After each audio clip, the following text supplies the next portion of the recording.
할렐루야. 하나님의 은혜와 평강이 이 아침에도 여러분들과 함께하길 바랍니다. 오늘 우리에게 주시는 하나님 말씀은 시편 25편 1절에서 22절까지의 말씀입니다. 여호와여, 나의 영혼이 주를 우러러 보나이다. 나의 하나님이여, 내가 주께 의지하여 싸우니 나를 부끄럽지 않게 하시고 나의 원수들이 나를 이겨 개가를 부르지 못하게 하소서. 주를 바라는 자들은 수치를 당하지 아니하려니와 까닭없이 속이는 자들은 수치를 당하리이다. 여호와여, 주의 도를 내게 보이시고 주의 길을 내게 가르치소서. 주의 진리로 나를 지도하시고 교훈하소서. 주는 내 구원의 하나님이시니 내가 종일 주를 기다리나이다. 여호와여, 주의 긍휼하심과 인자하심이 영원부터 있었사오니 주여 이것들을 기억하옵소서. 여호와여, 내 젊은 시절의 죄와 허물을 기억하지 마시고 주의 인자하심을 따라 주께서 나를 기억하시되 주의 선하심으로 하옵소서. 여호와는 선하시고 정직하시니 그러므로 그의 도로 죄인들을 교훈하시리로다. 온유한 자를 정의로 지도하시며 온유한 자에게 그의 도를 가르치시리로다. 여호와의 모든 길은 그의 언약과 증거를 지키는 자에게 인자와 진리로다. 여호와여, 나의 죄악이 크오니 주의 이름으로 말미암아 사하소서. 여호와를 경외하는 자 누구냐? 그가 택할 길을 그에게 가르치시리로다. 그의 영혼은 평안히 살고 그의 자손은 땅을 상속하리로다.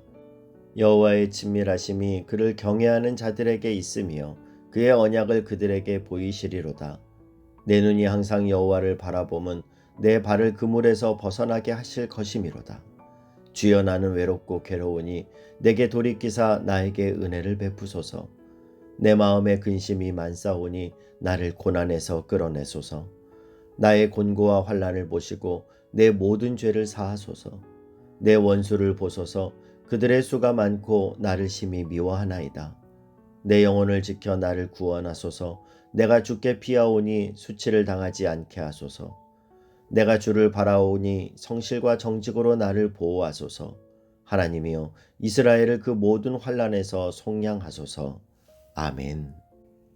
오늘 시편 25편은 하나님 앞에서의 정신, 코람데오의 신앙으로 하나님을 바라봤던 다윗이 쓴 참회시이고 탄원시입니다.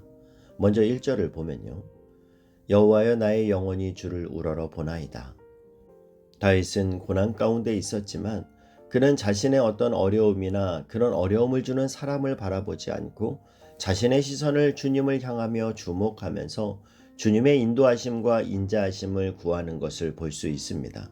15절에서도 다윗은 동일한 고백을 하죠.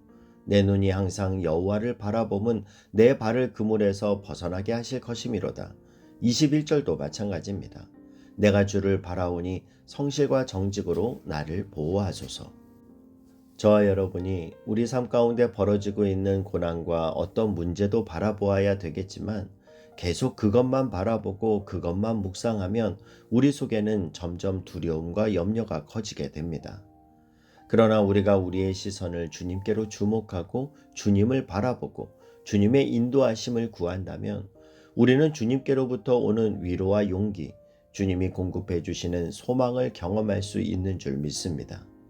그래서 인간은 인생에 찾아오는 이런저런 크고 작은 문제 때문에 무너지는 것이 아니라 계속 그 문제만을 집중하고 있는 시선 때문에 결국 무너지고 주저앉는 것입니다. 다윗은 하나님만 집중하길 원했습니다. 1절 말씀을 다시 한번 보면요. 여호와여, 나의 영혼이 주를 우러러 보나이다. 그는 비록 하나님 앞에 범죄하여 지금의 고난을 받고 있지만 나의 죄를 사하실 분도 나를 다시 일어서게 해 주실 분도 오직 하나님 한 분이심을 믿었기에 그의 시선을 하나님께만 집중했습니다. 그리고 실제로 그것이 다윗을 회복하게 하는 능력이 되었습니다. 오늘 여러분의 시선은 어디를 향해 있습니까? 우리가 인생의 이런저런 문제를 만날 때 환경이나 우리에게 아픔을 주는 사람을 집중하지 말고 주님을 우러러 볼 수 있기를 바랍니다. 우리를 다시 일으켜 세워주시는 것도, 우리가 우리 앞에 문제를 극복하고 새로운 세계로 나아가게 하는 것도 어떤 우리의 힘과 능력이 아니라 주님을 집중할 때 주님께로부터 오는 지혜와 용기, 위로와 힘을 통하여 우리가 이겨 승리하게 되는 줄 믿습니다. 다윗은 자신을 괴롭히는 악인들로 인해 고통하면서도 4절에서 이렇게 고백합니다. 여호와여, 주의 도를 내게 보이시고 주의 길을 내게 가르치소서. 하나님, 이 고난에서 빠져나가게 해 주십시오. 이 환난이 이제는 걷어지게 하십시오. 저 원수들을 물리쳐 주시고 원수들을 몰아내 주십시오. 그는 이렇게 기도하지 않았습니다. 5절에도 보면 주의 진리로 나를 지도하시고 교훈하소서. 주는 내 구원의 하나님이시니 내가 종일 주를 기다리나이다. 다윗은 고난 중에서도 하나님이 자신을 지도하시고 인도하시고 가르쳐 달라고 기도하고 있습니다. 내가 지금 고통 가운데 있지만 내가 다시 수치를 겪지 않기 위해서는 주님의 말씀으로 지도를 받고 교훈을 받는 것이 중요하다라는 것을 그는 알고 있었습니다. 오늘 우리는 이런 다윗의 태도를 배워야 합니다. 우리가 어떤 고통 가운데 있을 때 그저 내 답답한 일에 온통 몰입해서 정작 거기서 빠져나와도 아무런 교훈도 없는 것이 아니라 하나님, 이 고통을 견딜 수 있는 힘을 주시고 이 고통 가운데서 내가 배워야 할 것이 있다면 저를 교훈하여 주옵소서 기도해야 합니다. 그것이 다윗의 기도였습니다.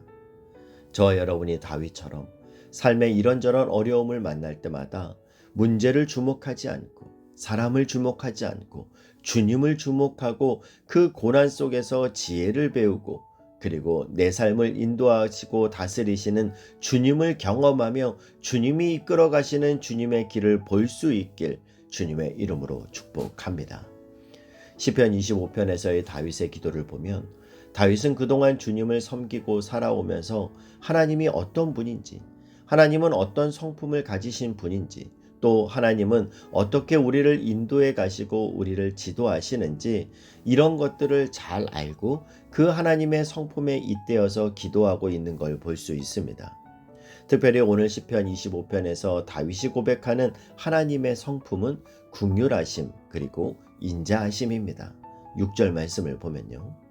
여호와여, 주의 긍휼하심과 인자하심이 영원부터 있었사오니 주여 이것들을 기억하옵소서. 7절도 마찬가지입니다. 여호와여, 내 젊은 시절의 죄와 허물을 기억하지 마시고 주의 인자하심을 따라 주께서 나를 기억하시되 주의 선하심으로 하옵소서. 또 21절에도 보면 내가 주를 바라오니 성실과 정직으로 나를 보호하소서. 이렇게 다윗은 하나님의 성품, 하나님이 어떤 분인가를 고백하면서 기도하고 있습니다. 다윗은 자신이 범했던 젊은 날의 죄를 고백하고 또 지금도 나이가 들었지만 여전히 하나님 앞에 죄와 허물 가운데 있는 인생임을 고백하며 하나님의 긍휼하심과 인자하심을 구하고 있습니다. 우리는 주님의 이 긍휼하심을 붙들고 기도해야 합니다. 에베소서 2장 4절 5절은 이렇게 말씀하죠. 긍휼이 풍성하신 하나님이 우리를 사랑하신 그 큰 사랑을 인하여 허물로 죽은 우리를 그리스도와 함께 살리셨고 너희는 은혜로 구원을 받은 것이라. 복음의 핵심은 인간을 향하신 하나님의 크고 놀라우신 긍휼하심입니다. 십자가는 우리를 향한 하나님의 긍휼히 여기시는 마음 자체입니다. 이사야 40장 1절은 말씀하죠. 너희 하나님이 이르시되 너희는 위로하라, 내 백성을 위로하라. 이사야 39장까지 하나님의 진노가 얼마나 무섭고 깊은지 길게 말씀하시고는 40장 1절에서 내 백성을 위로하라 말씀하시면서 하나님이 그의 백성들을 그들의 죄악으로 인해 징계할 수밖에 없는 상황이지만 그러나 진노 중에서도 긍휼을 잊지 않으시고 다시 회복시키셔서 새로운 하나님의 나라를 이루어 갈 것이라고 말씀하고 있습니다. 여러분, 이 하나님의 긍휼과 사랑이 우리를 살립니다. 그렇기에 우리가 의지해야 할 분은 오직 우리를 긍휼히 여기시는 하나님 한 분이신 줄 믿습니다. 이 주님의 긍휼하심이 저 밑바닥에 흘러야 하는 곳이 바로 교회입니다. 오늘 저와 여러분의 심령 안에, 여러분의 가정 안에, 우리 교회 안에 우리를 긍휼히 여겨주시는 하나님의 긍휼하심과 풍성케 하시는 은혜가 깊이 자리 잡기를 주님의 이름으로 축복합니다. 14절 말씀을 보면요. 여호와의 친밀하심이 그를 경외하는 자들에게 있으며 그의 언약을 그들에게 보이시리로다. 다윗은 긍휼과 인자가 풍성하신 하나님을 친밀히 여기는 방법을 알려주고 있습니다.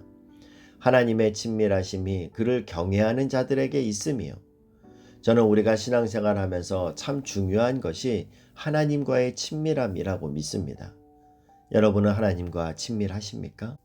구주를 생각만 해도 내 마음이 좋거든 주 얼굴 배울 때에야 얼마나 좋을까? 여러분, 주님을 생각만 해도 좋으십니까? 그것이 친밀함입니다. 이 하나님과의 친밀감이 날이 갈수록 더 깊어지는 여러분들 되실 수 있기를 바랍니다. 그런데 14절에 보면 여호와의 친밀하심이 누구에게 있다고 말씀합니까? 그를 경외하는 자들에게 있으며, 이 경외라는 말은 우리말로 직역하면 두려워하며 공경하다라는 뜻이죠. 우리가 잘 아는 느헤미야는 이러한 하나님을 향한 경외함이 가득한 사람이었습니다. 느헤미야서 5장 15절 말씀을 보면, 나보다 먼저 있었던 총독들은 백성들에게서 양식과 포도주와 또 은 40세겔을 그들에게서 빼앗았고, 또한 그들의 종자들도 백성을 압제하였으나 나는 하나님을 경외함으로 이같이 행하지 아니하고. 느헤미야가 훌륭한 지도자가 될 수 있었던 것은 다른 총독들, 다른 지도자들이 해오던 방식대로 백성들을 탄압하고 강탈하지 않을 수 있었던 것은 그가 훌륭한 인격을 가지기도 했지만 무엇 때문이라고 말합니까? 나는 하나님을 경외하는 사람이기 때문이라는 거예요. 오늘 이 땅을 그리스도인이라는 이름으로 살아가는 저와 여러분이 느헤미야처럼 위에 계신 하나님이 두려워지기 시작하는 이런 일이 일어나게 되기를 바랍니다. 그 거룩한 두려움, 하나님을 향한 경외함이 있을 때 우리는 방자히 행하지 않게 되며 하나님과 더 깊은 친밀함을 누리게 될 줄로 믿습니다. 여러분, 하나님의 성품을 자주자주 묵상하십시오. 그분의 긍휼하심과 인자하심을 묵상하고 하나님 안에 있는 풍성한 사랑과 평강을 바라보십시오. 우리가 그분을 아버지로 인정하고 아버지로 대우할 때 하나님은 오늘도 우리에게 친밀히 다가오셔서 우리를 자녀 삼아 주시고 그의 다함없는 사랑으로 함께해 주십니다. 다윗과 같이 인생 가운데 어려움이 찾아올 때 여러분 하나님만 바라보십시오. 그의 사랑을 의지하십시오. 주님 반드시 들으시고 응답하십니다. 이 하나님만을 의지하는 신앙이 오늘 저와 여러분 안에 흔들리지 않는 굳건한 믿음으로 자리 잡을 수 있길 주님의 이름으로 축복합니다. 기도하겠습니다. 사랑하는 하나님, 이 아침 하나님의 긍휼과 인자의 성품을 묵상하며 오늘도 하나님과 친밀함 가운데 거하기를 원합니다. 나를 주님의 긍휼하심으로 덮어 주옵소서. 예수님의 이름으로 기도하옵나이다. 아멘.